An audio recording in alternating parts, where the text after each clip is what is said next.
Bonjour, je m'appelle Isabelle Côté et je suis psychoéducatrice au Mont-Notre-Dame de Sherbrooke. Je te souhaite la bienvenue à l'Ancrage, le balado, un espace pour te poser, réfléchir et développer des stratégies pour prendre soin de toi. Bon épisode!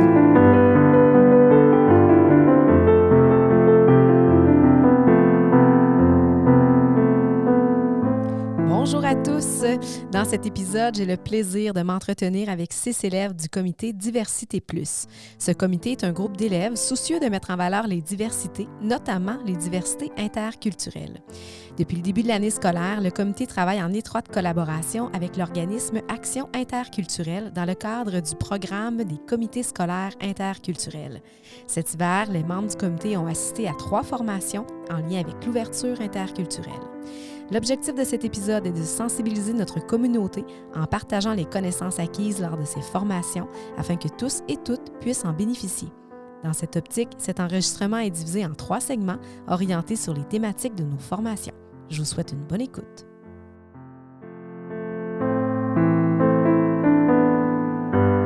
Donc, bonjour à tous. Je suis présentement en présence de Maroua Birougui, élève de 3e secondaire, et sa grande sœur Malak Birougui, élève de 5e secondaire, tous deux membres du comité Diversité Plus. Donc, bonjour à vous deux. Bonjour. Bonjour. Donc, je vous remercie d'être ici ce matin. Vous portez la voix à ce micro pour parler des mythes et réalités. Donc, pouvez-vous me dire, dans vos mots, qu'est-ce qu'un mythe? En fait, un mythe, ça va être vraiment une généralité de croyances communes autour d'un seul groupe de personnes en particulier. Donc, on va dire toutes les personnes comme ça ont une action qu'on va vraiment identifier à ce groupe-là. Et quand ça devient une croyance commune, on va appeler ça un mythe. Très, très intéressant comme définition. Donc, effectivement, une généralité, tout l'est. Hein? On n'est pas nécessairement, et en fait, un mythe n'est pas axé sur des faits. Donc, c'est une petite situation qu'on va extrapoler à un groupe. Donc, tu l'as bien nommé, Maroua. Comment ça se construit un mythe? Donc, on sait que les mythes, ça touche majoritairement les minorités qui sont incomprises par la société. Puis, nécessairement, notre esprit humain, il n'aime pas ce qu'il ne connaît pas. Mais face à une situation qu'on ne connaît pas nécessairement bien, le cerveau va prendre des petites informations, aussi futiles soient-elles, puis il va l'attribuer à tout un groupe pour lui donner une caractéristique. Puis, à force de transmettre cette information avec des gens qui pensent comme toi, puis ça crée un effet réconfortant, puis c'est de plus en plus difficile à déconstruire avec le temps. Et puis, je dirais aussi que c'est souvent influencé par les médias. Donc, ce que les médias vont choisir de nous proposer aussi, ce que les médias vont choisir de nous véhiculer. Donc, ça va soutenir la construction d'un mythe. Et quelles seraient, à votre avis, les conséquences d'un mythe chez une personne, chez une communauté? Les conséquences peuvent être quand même assez désastreuses, surtout pour l'estime de soi, parce que par exemple, si une personne fait partie d'une minorité, il va se refaire dire le même mythe encore et encore et encore par tout son entourage et que ce mythe est négatif parce que souvent, c'est ça, les mythes vont être négatifs par rapport à ces personnes-là. Eh bien, si tu te le fais répéter pendant toute ta vie, tu vas peut-être pouvoir commencer à le croire, à croire que cet aspect négatif qu'on attribue à ta communauté est vrai et s'applique à toi, alors que la plupart du temps, c'est complètement faux. Donc, ça peut venir vraiment dégrader l'estime des personnes qui sont affectées par les mythes. Et aussi, ça peut exclure les communautés touchées par les mythes de la société en général parce que si c'est des mythes justement négatifs qui sont faits pour propager des émotions comme la peur, la colère, les personnes qui croient à ces mythes-là vont avoir tendance à s'éloigner des communautés touchées par les mythes. Donc, ça va créer une certaine séparation dans la société pour exclure les personnes qui sont touchées par les mythes, qui sont, comme j'ai dit, la plupart du temps faux. Donc, on parle d'isolement ici. Ça peut amener justement des communautés à s'isoler. Est-ce qu'on pourrait dire également que ça peut amener les mythes à créer un sentiment d'insécurité pour certaines personnes ou communautés?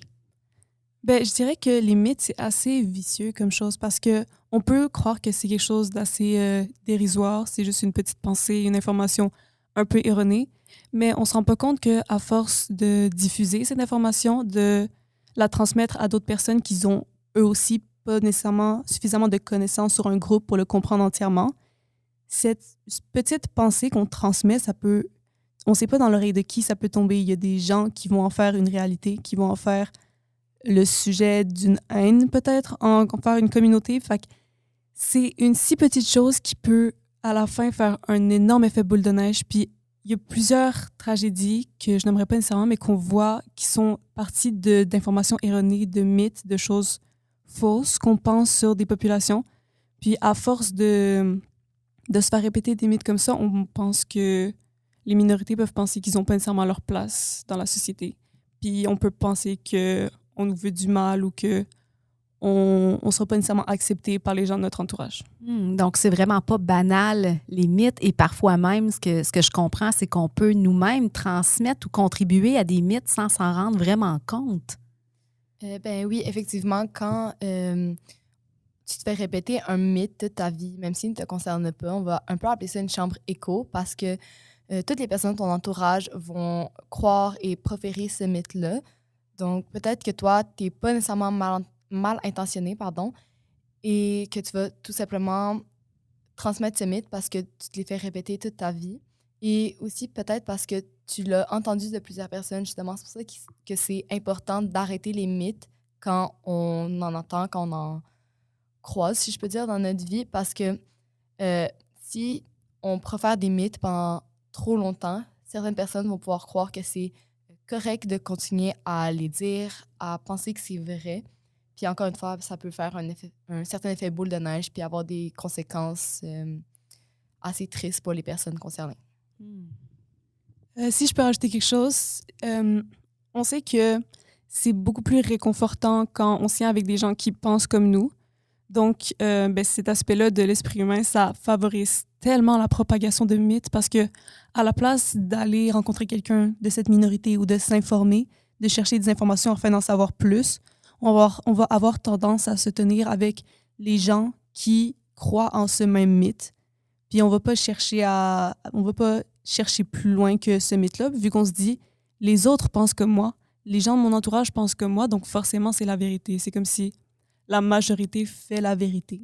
Donc, comme on a vu dans la formation, on appelait ça les lunettes réconfortantes. On préfère se tenir avec des gens qui acceptent notre manière de penser, qui pensent comme nous, absorber de l'information qui nous réconforte dans notre pensée plutôt que d'analyser l'information qui nous contredit. Oui, est vraiment intéressant. Donc, tantôt, Marois, tu nommais que c'est important d'arrêter les mythes. Et là, maintenant, Malak, tu parles d'éducation, tu parles d'analyse. Et j'en serais peut-être rendue à vous demander, parce que on est des agents de changement dans le comité Diversité Plus, on souhaite sensibiliser. Et là, j'ai envie de vous entendre sur qu'est-ce qu'on peut faire pour arrêter les mythes, justement? Mais la première chose à faire, c'est de reconnaître quand on est en train de divulguer un mythe pour être mieux capable de le déconstruire. Parce que si on ne reconnaît pas que qu'est-ce qu'on est en train de dire, c'est un mythe et ça peut faire du mal, on ne sera pas capable ensuite de l'arrêter. Et ensuite, ça va être vraiment l'éducation. Si tu entends une information que tu as des doutes, que tu ne penses pas qu'elle est nécessairement vraie, au lieu de directement aller la divulguer, il faudrait aller faire des petites recherches vraiment simples pour voir est-ce que c'est vrai que ça s'applique à toutes ces personnes-là? D'où est-ce que c'est parti? Est-ce que j'ai des exemples de personnes de cette communauté-là qui adhèrent à ce mythe? Est-ce qu'il y en a plus qui adhèrent pas? Et vraiment pouvoir voir d'où part le mythe pour pouvoir mieux le déconstruire. Parce que si ça part d'une généralité ou d'une information erronée, on va facilement pouvoir trouver la preuve que c'est pas vrai. Et ensuite, on a juste besoin d'arrêter les personnes quand ils sont en train de divulguer des mythes pour leur dire « Écoute, ça, c'est pas vrai, ça peut faire du mal. Voilà ce qu'il faudrait dire à la place. » Ou voilà ce qu'il faut pas dire aussi. Donc, tu parles de d'abord reconnaître qu'on est face à un mythe. Ensuite, on va s'informer. Donc, on cherche, on analyse. Le cerveau humain est paresseux. Hein? Tantôt, Malak, tu l'as dit, c'est réconfortant de croire que c'est vrai. Donc, ça va demander quand même un certain effort d'aller s'informer, d'aller lire, mais c'est vraiment essentiel quand on souhaite déconstruire des mythes. Et après, tu as parlé de nommer, de s'affirmer, d'oser dire « Hey, sais-tu, je suis pas certaine de ce que tu affirmes. j'affirme, je ne pense pas que ce que tu dis actuellement est la vérité. Donc, reconnaître, s'informer, s'affirmer, 3 mots qui sont hyper importants quand on souhaite déconstruire des mythes. Est-ce qu'il y aurait autre chose? Mais si j'aurais un dernier conseil pour les gens pour nous aider à lutter contre les mythes, faut pas hésiter à dénoncer les mythes. Il y a toujours une manière de le dire, faut pas toujours être sur la défensive, mais quand on entend quelqu'un proférer un mythe, peu importe lequel, c'est important de l'arrêter pour lui dire, ne serait-ce que je suis pas sûre que ce que tu as dit c'est vrai. Parfois, on a l'impression que ça va tomber dans l'oreille d'un sourd ou on a peur d'avoir une mauvaise réaction, mais il faut se dire que même si la personne, sur le coup, elle nous croit pas ou elle nous dit mais non, je suis sûre de ce que je dis, plus tard, quand elle va être seule avec ses pensées, c'est sûr que ça va résonner quelque part.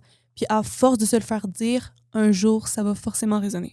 Oui, comme si chaque petite intervention venait semer quelque chose et qui pouvait avoir un impact, peut-être pas dans l'immédiat, mais à moyen, court et long terme, assurément. Aussi, si je pourrais ajouter, il faut surtout pas hésiter, même quand c'est vos amis. Parfois, c'est juste des blagues que des amis vont se dire entre même communautés ou communautés différentes. Mais il faut pas hésiter à arrêter ces blagues-là, à en faire le moins possible parce que si, par exemple, vous êtes entre 2 amis puis vous faites des blagues de votre même communauté, on peut jamais savoir qui va l'entendre puis qui va croire que en fait c'est vrai, va pas comprendre que c'est une blague et va peut-être l'utiliser comme justement un mythe. Puis ça peut vraiment avoir un effet boule de neige, comme on disait tout à l'heure, et faire du mal à d'autres personnes. Génial. Merci beaucoup.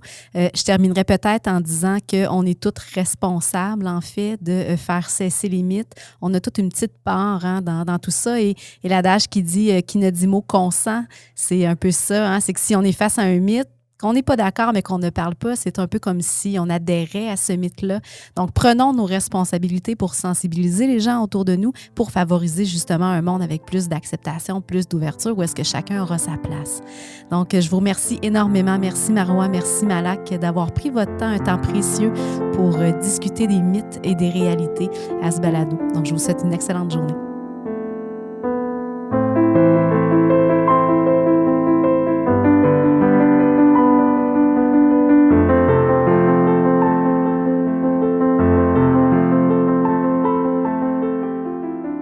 Alors, pour le deuxième segment de cet épisode, je suis présence de 2 élèves de 5e secondaire, Eliane Jem et Aya Ouyed. Donc, bonjour à vous deux.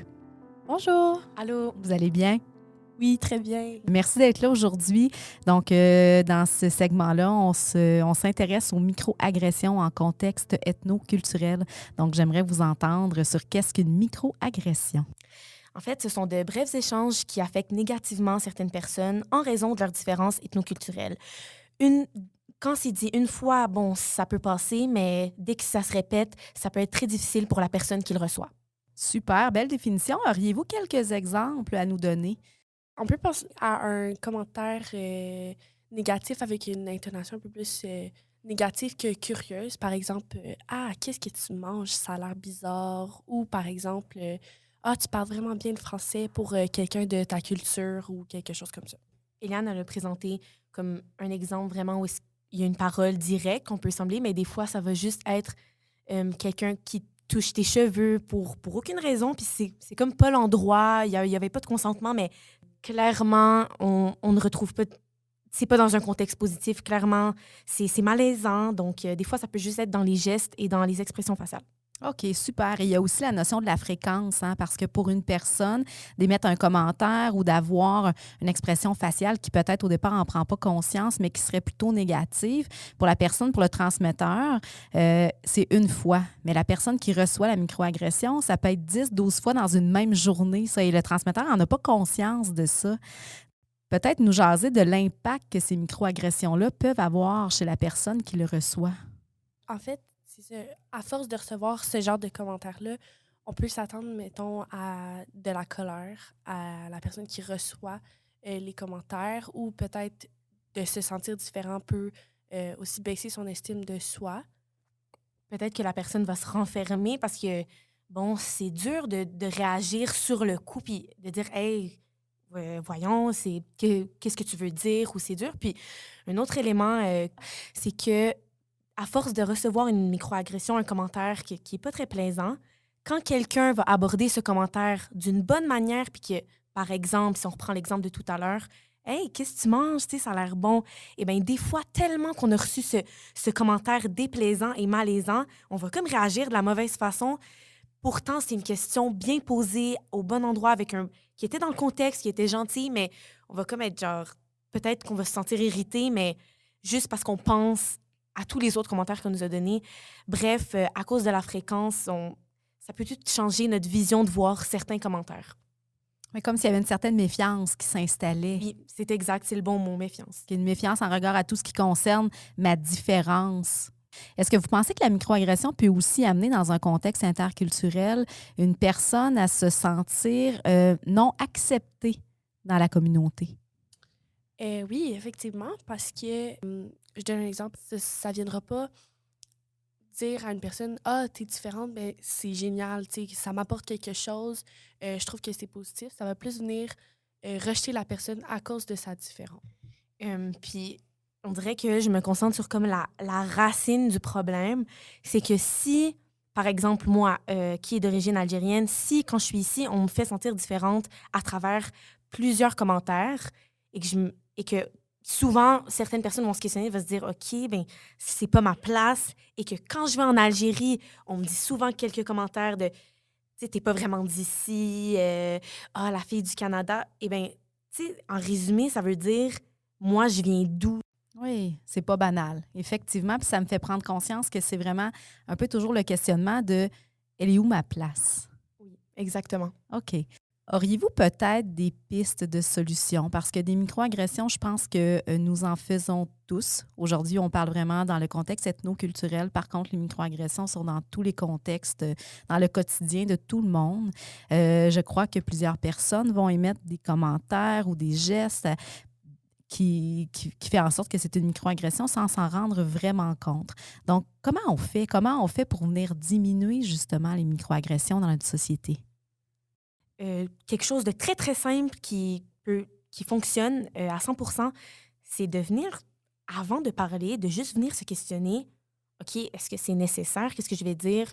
Est-ce que ça va rapporter quelque chose de bien à la personne? Est-ce que je vais enrichir ses connaissances ou il n'y a aucun sens à travers ce que je veux dire, puis ça va rien lui apporter? C'est juste de prendre un petit moment de réflexion avant de lâcher certaines paroles. Ça ressemble un petit peu à la passoire des trois vérités de Socrate. Hein. Est-ce que c'est bon? Est-ce que c'est utile? Est-ce que c'est vrai? Donc, je vois que dans ce contexte-là, ça peut être utilisé également. Ouais. Puis, aussi, pendant la formation, on a appris une technique qui s'appelle la méthode APA. Donc, avant, pendant, après. Donc, comme Aya a mentionné, avant, ce serait de se questionner, de se dire est-ce que ça apporte quelque chose à la discussion. Pendant, ce serait peut-être de réfléchir à comment on donne le commentaire. Fait que ça peut être soit dans le non-verbal ou dans le verbal aussi. Fait que, comment on le pose, tu sais, ah, c'est quoi tu manges? Ou versus, ah, c'est quoi tu manges? Ça a l'air bon. T'sais, ça, c'est dans le verbal, mais ça peut aussi être dans les expressions qu'on donne. Puis après, ce serait de vérifier avec la personne, est-ce que mon commentaire t'a blessé? Est-ce que tu es d'accord avec ce que j'ai dit? T'sais, est-ce que ça... Juste de vérifier que c'est correct dans tous les sens. Puis, vous le voyez, là, de toute façon, dans le non-verbal, si quelqu'un réagit un peu de la mauvaise façon, ben ça se peut qu'il y ait quelque chose qui est arrivé qui l'a blessé. Donc, c'est juste de s'assurer que tout le monde est correct avec ce qui s'est passé. Donc, c'est de porter une attention à l'autre aussi. Quand je communique, j'observe comment elle se positionne lorsque je lui parle. Puis même dans le non-verbal, je vois bien là, les regards, le visage, la posture nous en dit énormément sur qu'est-ce que la personne tente de nous communiquer. Donc, il y a beaucoup de communication dans ce que vous me dites. Ouais. Oui, exact. Est-ce qu'il y aurait autre chose? Ce serait important aussi de venir sensibiliser les autres autour de nous à, premièrement, c'est quoi une microagression? Justement, la méthode APA aussi. Ça peut être aussi de quand vous entendez quelque chose à l'extérieur, soit par un proche ou même de quelqu'un que vous connaissez pas, c'est juste de dire « Ah, qu'est-ce que tu veux dire par là? Est-ce que, genre, c'était vraiment nécessaire? Est-ce que tu penses que ça peut blesser quelqu'un, ce que tu viens de dire? » Ouais, vraiment bien dit. Puis si je pourrais ajouter, c'est de ne pas avoir peur quand on entend fait, dans notre environnement à l'école, quand on en entend, oui, c'est important de réagir et de s'opposer, mais aussi, même si, par exemple, c'est ta meilleure amie, que, bon, si tu dis peut-être ça va créer un malaise, même si c'est ton professeur, de toujours de mentionner la chose dans une forme de respect, mais juste d'expliquer parce que c'est comme ça qu'on va avancer. C'est pas juste, on réagit pas juste à seulement ceux qu'on connaît pas. C'est la grande marche, c'est de venir, interagir, même dans notre cercle proche ou dans les personnes qu'on côtoie tous les jours. Ça va être vraiment ça qui va être important. Puis voilà. Puis je pense que ça peut être important aussi des fois d'amener ça dans le respect parce que honnêtement, je pense que le 3/4 du temps, les gens sont juste mal informés, puis leur intention, c'était peut-être même pas négative, mais juste de les informer, puis souvent, les gens vont être comme « Ah oui, j'avais pas pensé ça comme ça, mais tant mieux si tu me l'as dit, puis je vais essayer de pas le répéter. » Il faut pas prendre ça, mettons, ça se peut que ce soit personnel, mais des fois, il faut pas prendre ça personnel parce que les gens sont tout simplement mal informés. Oui, donc on est vraiment dans une mission d'éducation et de sensibilisation. Et moi, j'ajouterais que si chacun d'entre nous, si chacune des personnes prenait le temps de s'observer, prenait le temps de s'écouter, de se faire une petite analyse personnelle, de dire est-ce que moi j'en fais des microagressions? Si oui, je vais faire attention, bon, comme on s'est nommé tantôt, mais si chaque personne fait ce petit processus-là, bien, c'est sûr que ça fera œuvre utile et nécessairement, bien, ça ira un petit peu mieux là, dans notre monde. Oui, exactement. Puis, tu sais, si je pouvais comme mettre une petite conclusion, ça serait que, oui, on fait attention à ce qu'on dit, mais il ne faut pas que ça crée un écart. Le but, c'est comme de réaliser qu'au final, c'est normal. Il y a des personnes qui ont des cultures différentes, puis pas créer un genre d'écart ou de comme diminuer sa curiosité à cause de ça. Donc, ça ramène à nous sommes tous des humains. Donc, c'est une communication d'humain à humain, Ouais, dans le respect, peu importe d'où l'on vient. Donc, je vous remercie énormément d'avoir pris ce temps-là et je suis convaincue qu'on aura fait un petit bout de chemin avec les personnes qui nous entendent pour faire diminuer les microagressions. Oui, merci beaucoup. Merci. Bye bye.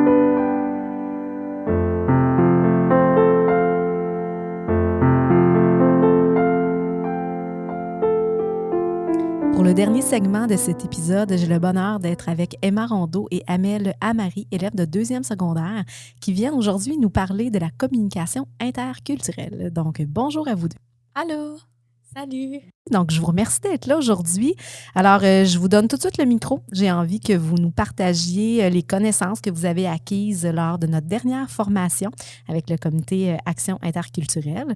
Donc, d'abord, peut-être nous dire qu'est-ce que la communication interculturelle? La communication interculturelle, c'est d'échanger avec des individus de différentes cultures tout en ayant une conscience que les comportements peuvent être influencés par des codes culturels. Donc, on a par exemple, quand quelqu'un est éduqué selon une certaine culture, selon certaines façons, il peut avoir une opinion d'une différente façon que quelqu'un qui a été éduqué justement dans une autre culture. Puis ça peut être aussi de la façon de voir des opinions, mais aussi dans la façon d'agir. Donc, certaines façons de faire sont différentes d'un pays à l'autre. Donc, c'est d'être capable d'en prendre conscience, de communiquer en ayant toujours en tête finalement que les codes sont différents et dans le respect naturellement de chacune des cultures. On nous a parlé des 6 degrés d'ouverture en communication interculturelle et je trouve ça très pertinent.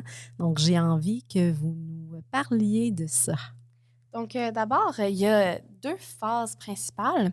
Il y a la phase ethnocentrique et la phase ethno-relativiste.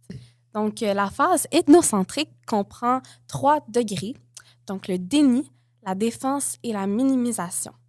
Le déni, c'est qu'on reconnaît pas, on reconnaît peu qu'il y a différentes cultures autour du monde, puis qu'on est tous différents, puis qu'on a une différente façon de voir les choses. Donc, on est vraiment en période de déni. Ensuite, il y a la défense. La défense, globalement, c'est qu'on reconnaît qu'il y a différentes cultures. Par contre, on se sent menacé. Après ça, on utilise des mécanismes de défense, pour mettre l'accent sur les aspects positifs de notre propre culture, puis juger, rabaisser les autres cultures. Donc, c'est vraiment qu'on pense que la nôtre, c'est la meilleure ou que c'est celle la plus importante. Finalement, il y a aussi la minimisation. Donc ça, c'est de minimiser les différentes cultures. On les reconnaît, mais on insiste sur les similitudes. Par exemple, une personne peut dire « Ouais, on est tous différents, on n'a peut-être pas la même culture, mais on est tous les mêmes, il n'y a pas vraiment de différence, on est tous des humains. » C'est vrai, mais on a quand même des différences, puis on n'a quand même pas la même culture. Donc, c'est important de le reconnaître. Super! On va continuer maintenant avec la phase ethno-relativiste.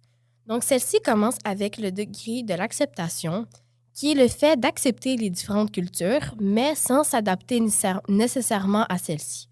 On les comprend, mais on ne voit pas toutes les différences qu'il y a entre elles.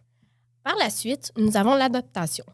Donc, l'adaptation, c'est de comprendre la perspective qu'on a entre les différentes cultures, mais on n'est pas capable encore de l'intégrer dans notre façon de communiquer nécessairement. Donc, ce n'est pas nécessairement le stade total d'ouverture. Et finalement, il y a l'intégration. Donc, ça, c'est vraiment le stade idéal qu'on aimerait atteindre où on comprend toutes les différentes cultures, on est capable d'intégrer ces différentes façons de voir les choses dans notre quotidien, dans notre façon de communiquer avec les autres. Puis c'est vraiment le meilleur stade, entre guillemets. Très bien. Donc, on est peut-être déjà capable de manière individuelle d'identifier dans quel stade on se trouve. Donc, c'est sûr qu'on souhaite pour l'inclusion, pour justement d'avoir une bonne communication interculturelle, on souhaite d'en arriver à l'intégration, mais c'est pas acquis, on doit se pratiquer. Donc, on doit être en contact avec d'autres cultures pour se pratiquer. Des fois, c'est ce qui peut faire peut-être un petit peu plus de difficulté pour certaines personnes, mais j'ai envie de vous entendre sur, au-delà de ces degrés d'ouverture-là, comment on entre en relation, de quelle façon on peut justement apprendre à connaître d'autres cultures. Je pense que la première étape, c'est l'empathie. Pour diminuer ces écarts-là, il faut se mettre à la place de l'autre. Il faut essayer de comprendre son point de vue, puis selon comment sa culture a influencé son point de vue. Puis moi, je pense que pour développer notre empathie, il faut être entouré à un certain moment de différentes cultures, de différentes façons de voir les choses, parce que c'est ça qui va nous aider plus tard à justement mettre en pratique ces choses qu'on apprend. Donc, le fait d'être entouré de différentes cultures, admettons à l'école, de différentes activités qui nous font avoir plus d'empathie, justement, comme tu dis, mais c'est ça qui va surtout faire avancer cette façon de voir les choses puis qui va nous aider à, justement, mettre en pratique celle-ci. Effectivement, je pense que appliquer ces consignes-là dans notre vie, ça l'aide à développer notre empathie. Et non seulement ça, mais je pense que pour développer l'empathie, il faut s'informer. S'informer sur les différentes cultures, les codes culturels. Il faut faire preuve de curiosité puis faire preuve de bienveillance. S'informer sur les différentes cultures, ça peut être fait de plein de différentes façons. Je peux prendre un exemple. À l'école, on participe à plein d'activités pour apprendre les cultures des autres. Par exemple, on a un comité qui se consacre vraiment là, à voir nos différences puis à les célébrer. Ce comité-là, ce qui permet, c'est de voir puis d'observer ces différences-là puis de les accepter. Puis ça l'aide à développer, dans le fond, notre degré d'ouverture. Oui, puis j'ajouterais que dans le comité, on a la chance d'avoir plein de personnes de plein de cultures différentes aussi.